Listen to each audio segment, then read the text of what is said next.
అల్లూరు రామలింగయ్య గారికి మీకు ఫ్యామిలీకి అవునండి. మంచి బాండింగ్ ఉందని. అవునండి. మీరు బాబీని అన్నారు కదా ఇంట్రడ్యూస్ చేసింది. అవును. ఓకే. తర్వాత నేను ఇప్పుడు అందరూ అనుకుంటారు అల్లు అర్జున్ అంటే ఒకలాగే ఉంటారండి కొంచెం చిన్నప్పుడు అలాగా అనిపిస్తుంది, అల్లు అర్జున్ యాక్ట్ చేశాడని చెప్పేసి అనుకుంటారు. ఓకే. బాబీ చేశాడు అది. అల్లు రామలింగయ్య గారికి మీరు మీ ఫాదర్కి బాగా క్లోజ్నెస్ ఉందన్నారు. అవునండి, ఫ్యామిలీస్ బాగా క్లోజ్ అండి. ఫ్యామిలీ మెడ్రాస్ నుంచి ఉన్నప్పటి నుంచి, నాన్నగారు ప్రొడక్షన్లోకి రాకముందు నుంచి. ప్రొడక్షన్ రాకముందు నుంచి అప్పుడు అంటే మరి ఇంక చిరంజీవి గారికి అల్లు ఆ రామలింగయ్య పెళ్లి కుదర్చడంలో కూడా నాన్నగారి పాత్ర కూడా కొంచెం ఉంది. అవునా? వాళ్ళిద్దరు సురేఖ్ గారు మ్యారేజ్ దీంట్లో కూడా అప్పట్లో అడిగేవారు అనమాట. మనం మా నాన్నగారిని వీళ్ళందరినీ కూడా సలహాలు అడిగేవారు. ఓకే. ఆయన పాత్ర కూడా కొంచెం ఉంది. అది చిరంజీవి గారు స్వయంగా చాలాసార్లు వెల్లడించారు అది కూడా. ఓకే. ప్లస్ వాళ్ళిద్దరు ఫస్ట్ కలుసుకున్నది కూడా, చూసుకున్నది ఒకరికొకరు డైరెక్ట్గా చూసుకున్నది కూడా మా తాయారమ్మ బంగారి 100 days ఫంక్షన్లో. సురేఖ్ గారు మా ఫ్యామిలీ ఫంక్షన్ ఇదండి, వాళ్ళ ఫ్యామిలీ కూడా వచ్చారు ఫంక్షన్. ఓకే. మొదట డైరెక్ట్గా చూసుకోవడం తాయారమ్మ బంగారయ్య 100 days ఫంక్షన్లో చూసారు. ఓకే.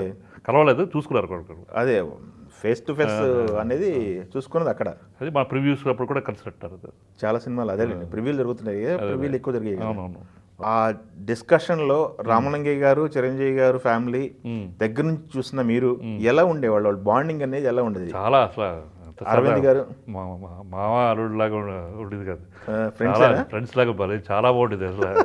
పార్టీస్లోను అట్లను అసలు ఫంక్షన్స్ ఎక్కువ. చిరంజీవి గారు వచ్చాక టోటల్గా అందరినీ గ్యాదర్ చేసి గెట్ టుగెదర్స్ అయ్యి ఎక్కువ చేసేవాడు ఆయన. ఫ్యామిలీ గెట్ టుగెదర్సే కాదు, ఇండస్ట్రీ గెట్ టుగెదర్స్ కూడా. అవునా? ఓకే. అప్పట్లో ఒక హీరో అందరూ ఒకరికొకరు కలవడాలు తక్కువ ఉండి, అలాంటిది ఈయన వచ్చాక ఆ కల్చర్ స్టార్ట్ అయింది అక్కడ చెన్నైలో. ఓకే. ఆయన బర్త్డే అంటే మొత్తం అందరిని పిలవడం, మంచి డిన్నర్ హోస్ట్ చేయడం, స్టార్ హోటల్స్లోనూ, లేకపోతే ఆయన గెస్ట్ హౌస్ ఉండేది అక్కడ. కానీ ఆ కల్చర్ టోటల్గా ఒకళ్ళు భేదాలు లేవు. సినిమాలో వేరే కానీ మాకేం లేవు అన్న ఇది ఆయన తోటి స్టార్ట్ అయింది అక్కడ. ఓకే. చెన్నై నుంచి అది ఇప్పటికీ కంటిన్యూ అవుతుంది అది. ఓకే.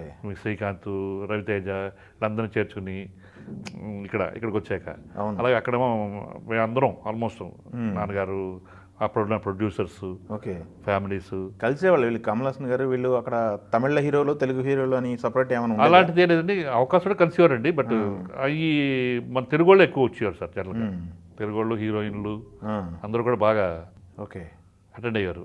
ఈయన అంత బాగా హాస్పిటాలిటీ ఇచ్చేవారు ఈయన. ఓకే. చిరంజీవి గారు పిలిస్తే వెళ్ళాలి. బాగుండేది అసలు, చాలా బాగుండేది, లైవ్లీగా ఉండేది, సరదాగా ఉండేది. ఎప్పుడెప్పుడైనా వెయిట్ చేశాడు.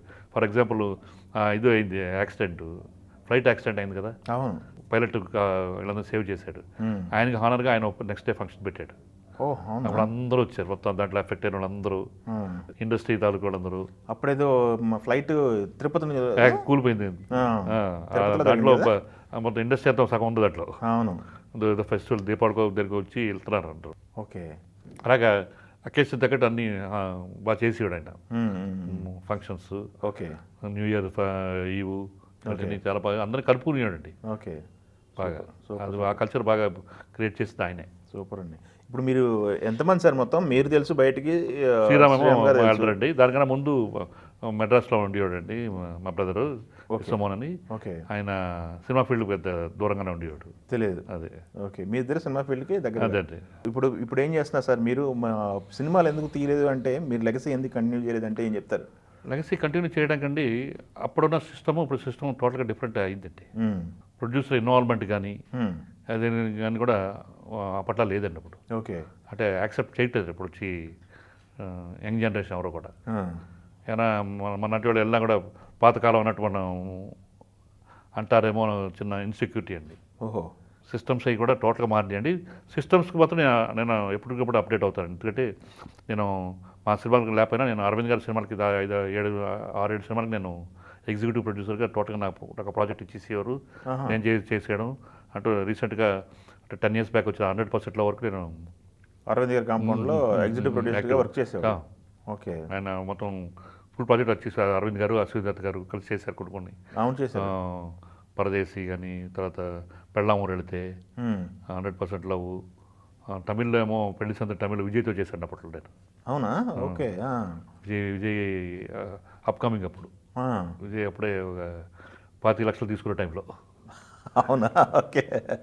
అది మంచి హిట్ అండి అక్కడ, అవును. తమిళ్లో కూడా. అవునా? ఆ, ఓకే. సో అలాగే నాకు ప్లస్ డబ్బింగ్ చేసేవాడిని ఎక్కువ. ఆ. చిరంజీవి గారి సినిమా డబ్బింగ్ చేసుకోండి తమిళకి. ఓకే. గ్యాంగ్ లీడర్ నేనే చేశానండి. మ్మ్. అన్నయ్య అలాగా 5-6 సినిమాలు డబ్బింగ్ చేశానండి నేను. ఓకే. సో స్ట్రైట్ సినిమాకి చేయడానికి నాకు నాన్నగారు చాలా రోజులు ట్రై చేశారు, ఆఫ్టర్ ఆపద్మన్నప్పుడు చేద్దామని. మ్మ్.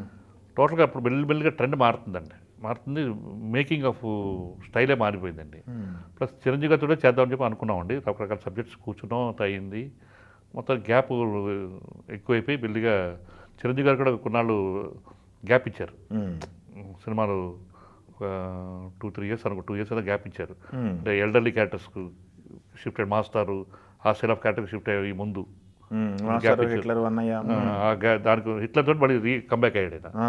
మధ్యలో కొన్ని గ్యాప్ వచ్చింది. అవును. అప్పటి నుంచే కొంచెం ఆఖరి ఆ టైప్ ఆఫ్ క్యారెక్టర్స్. ఈ లోపల నాన్నగారు కూడా ఇంట్రెస్ట్ తగ్గింది. టోటల్గా మనం ఇండస్ట్రీలో ప్రొడ్యూసర్కి వాల్యూ లేదంట, బయట సర్కిల్స్లో మ్మ్. సరికి ఆయన మ్మ్. మనం మళ్ళీగా సైలెంట్గా ఉండడం బెటర్ అని చెప్పి మ్మ్. మేము కూడా ఇక దాని మీద పట్టించుకోలేదు. ఓకే. ఈ మధ్యన నేను కూడా ఎగ్జిక్యూటివ్ ప్రొడ్యూసర్ గాను, అసోసియేట్ ప్రొడ్యూసర్గా మొన్న పీపుల్ మీడియా ఫ్యాక్టరీలో మ్మ్. మనమే సినిమాకి నేను అసోసియేట్ ప్రొడ్యూసర్ ఓ, ఓకే. మొత్తం చూసుకున్నాను ప్రాజెక్ట్ అంతా. సూపర్. అలా చేస్తున్నాను తప్ప నేను ఇప్పుడున్న గ్యాంబ్లింగ్ దానికి నేను అదే. ఇండివిజువల్ ప్రొడ్యూసర్స్ ఎవరో కూడా చాలా తక్కువ మంది చేస్తాను ఇప్పుడు. మ్మ్. చాలామంది ఒక సిండికేట్గా 4 కలిసి 5 కలిసి అలాగే 10 సినిమాలు చేయగలుగుతున్నారు. ఓకే. సో అయినా మంచి ప్రాజెక్ట్, మంచిది, మనకి అమికబుల్గా వస్తే చేయగలనా ఉంది నాకు. ఓకే. బట్ బ్యానర్ ఇది కాదు, వేరే బ్యానర్ పెట్టాము. Don't want to disturb Purnodaya. పూర్ణోదయాన్ని. ఓకే. దాని ఇమేజ్ని మనం కాపాడుకోవాలి. కాపాడుకోవాలి, అలాగా పాడు చేయకూడదు. ఓకే. ఓకే.